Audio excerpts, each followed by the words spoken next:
Picture this, a luscious, silky cake layered with the richness of rasmalai and the softness of a sponge, all perfectly balanced with a hint of cardamom and saffron.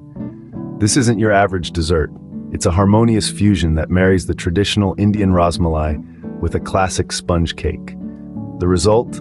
A tantalizing treat that's as visually appealing as it is delicious. Its creamy texture and delicate flavors are sure to enchant your taste buds. Ready to dive into the world of this exquisite dessert? Gather your apron and utensils, it's baking time. Starting with the basics, you will need a sponge cake, homemade or store-bought, as the base of our Rasmalai cake. Now, let's get down to business with our ingredients. You'll need a dozen pieces of rasmalai, 4 cups of milk, half a cup of sugar, a teaspoon of cardamom powder, and a few strands of saffron. If you're making the rasmalai from scratch, start by simmering the milk until it reduces to half. Stir in the sugar, cardamom, and saffron and let it all come together. Then, drop in the rasmalai pieces and let them soak up all that delicious flavor. For the assembly, you're going to start with your sponge cake. Slice it horizontally into 2 equal halves. Drizzle the rasmalai milk generously over the bottom layer, making sure it's well soaked. Then, arrange the rasmalai pieces evenly over the moist cake, pressing gently to embed them into the sponge.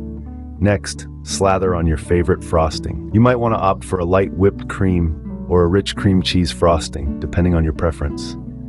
After the frosting, place the second layer of cake on top, repeating the soaking, rasmalai placement, and frosting process. Remember, the key to a good rasmalai cake is patience.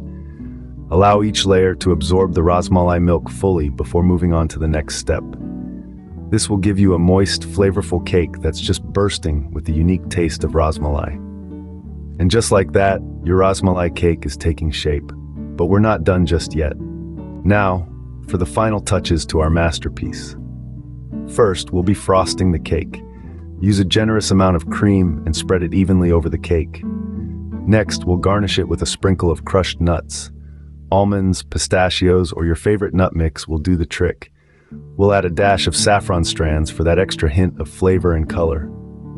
Then comes the most challenging part, waiting. Yes, you heard it right. We need to refrigerate our cake for a few hours. This will allow all the flavors to blend well together, making every bite an explosion of sweetness and creaminess.